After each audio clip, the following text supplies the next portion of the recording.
is a time for forgiveness and gratitude. The full moon is generally considered to mark the end of a lunar cycle. Of course, the lunar cycle never actually ends. At least it hasn't yet. Rather, the moon is forever waxing and waning. The full moon is also seen as the climax of the monthly lunar cycle. The energies build and build and build to the full moon, and then bam, there's some full moon madness, followed by a sort of cosmic lunar sight. At the end of the full moon, we're being asked and honestly forced to deal with our stuff, which is why some people seem to go a little loony during the full moon time. The full moon then is all about peaking and releasing the old, letting go of lower energies that come from upsets or any negative events, as well as negative patterns, and you might have fallen into.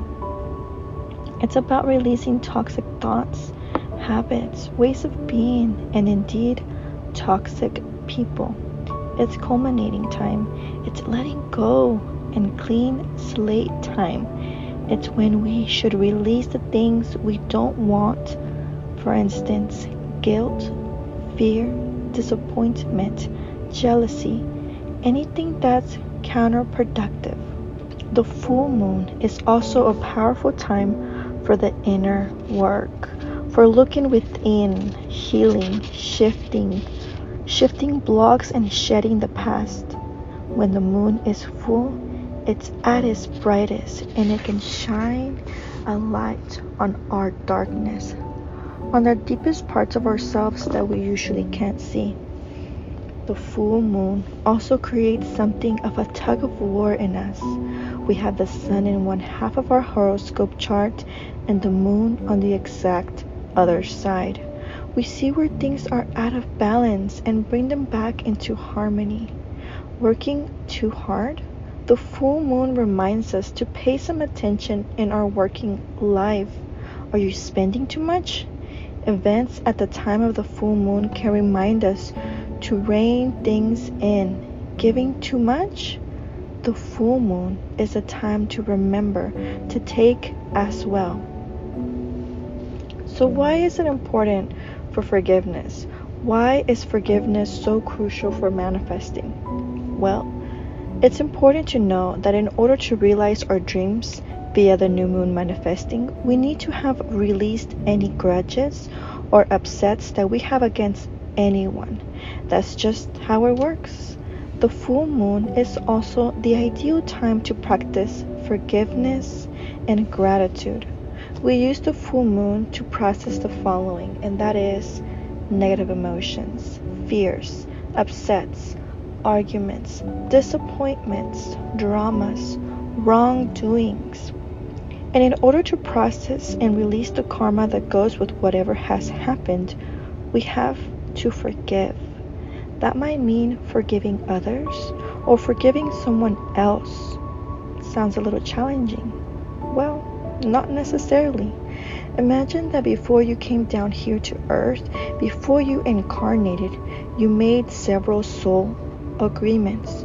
You knew that you wanted your soul to evolve during your lifetime, so you made agreements with the other souls to do things to each other that would push all your buttons, maybe even push you to the edge, but mainly would teach you. So if and when someone really upsets you and pushes all your buttons and starts to test you, imagine they are someone with whom you have a soul contract. Look for the lessons that have upset you and the teachings. Think of it as a setup designed to help you evolve rather than a setup to get upset. Do you get it? Learn the lesson and you will be able to move on. If we accept that we're on this planet to evolve so that we no longer have to keep reincarnating, we will perhaps try to handle things a lot harder to handle the issues we come against. The friend who really annoys you turns out to be your teacher. That stranger who was rude to you Also your teacher. That teacher back at school who was mean to you and made you feel bad? Your teacher. Your lover? Your ex? The one that got away? Your teachers. Your kids? Your teachers. So once a month, at this time of the full moon, we take a moment to get square with our teachers.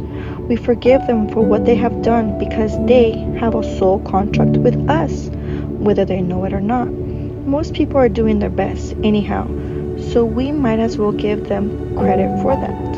And resentment only leads us to bitterness, which is toxic. As the Buddha allegedly said, some people attribute the words to the Buddha's teacher Pema Chödrön. Holding on to anger is like drinking poison and expecting the other person to die. So, how can you forgive someone? It could be argued that being angry is better than feeling helpless and hopeless. However, anger should be seen merely as a stepping stone on the way back to wellness, which is when you no longer harbor any upsets against someone. Sometimes you can forgive and forget. Sometimes you can only forgive, but you can't forget. And sometimes you can forgive, but it's not even wiser to forget. We're all human and we all make mistakes. We're all fighting our own personal battles. And just to repeat, forgiving someone for what they did does not make what they did right. It means you dealt with it and can now move on. When we're upset with someone, when we're curious, we're bitter, we're twisted, we start to shut down our functions. The signals we're sending out are more in tune with our anger than they are with anything else, and these signals have a big impact on how our life unfolds. So remember, according to the law of attraction, like attracts like. So when we're angry, we're giving out bad vibes. When we forgive, we give out much cleaner, purer, happier vibes. And when we do that, it's much easier to manifest our dreams. So, let's start your full moon forgiveness ceremony. On the night of the full moon, set the full moon timing box. So you can remember yourself. Put a timer, put it on your calendar. Sit quietly for 10 minutes or so and mentally forgive anyone against whom you hold any kind of grudge or resentment. If there's anyone who's getting on your nerves or really upsetting you, ask them to forgive you for your bad feelings and then send them some love. Take some deep cleansing breaths. Release any stress, worries, or cares as you breathe.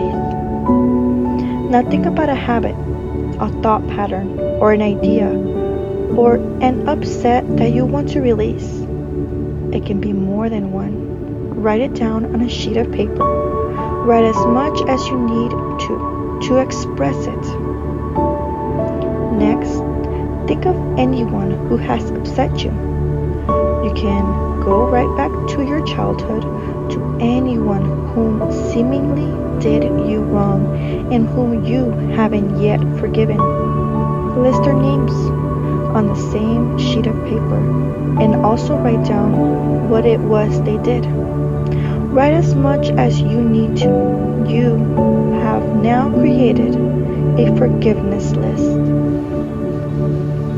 Close your eyes and visualize each person in turn. See them inside a pink bubble in your mind's eye. Pink is one of the colors of love. So see them smiling at you. Create a good feeling between the two of you. And you can say silently or you can do it out loud. I forgive you. I forgive you. And then let them float off in their bubble.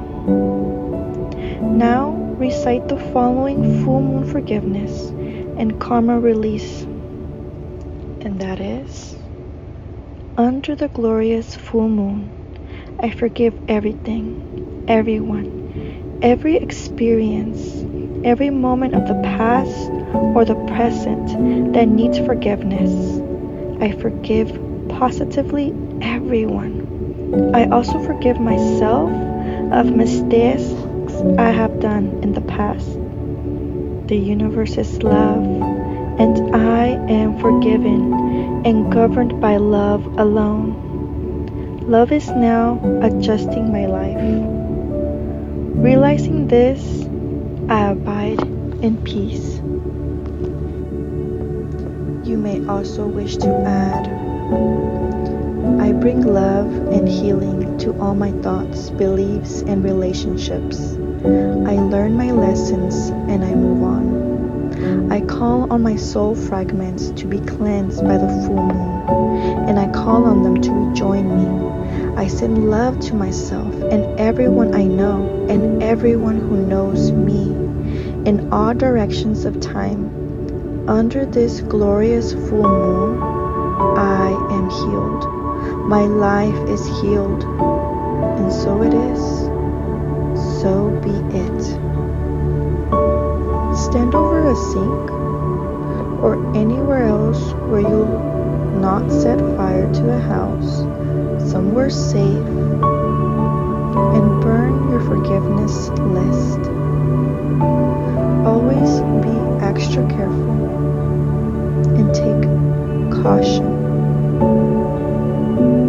This ritual releases the energies into the ether for transmutation into love.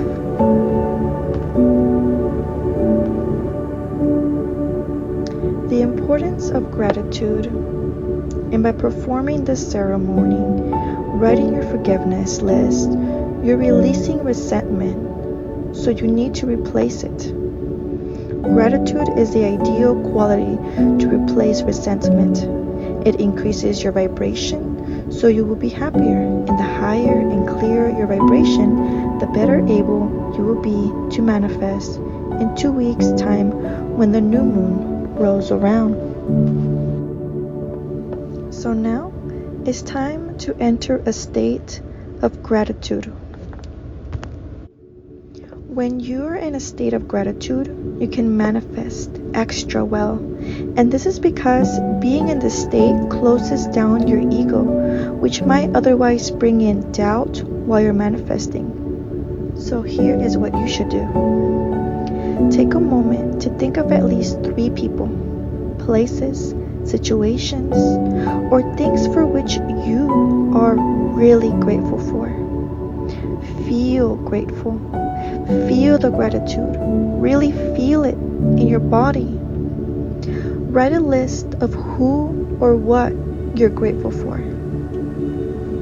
And when you are done, burn your gratitude list after writing it. Take extra caution. You just want to let things go at this month. Finally, if it feels right for you, say this incantation, and that is, I know that I am blessed, and I live my life within that knowing. I hope this ritual truly helps you out. I hope that whoever or whatever has happened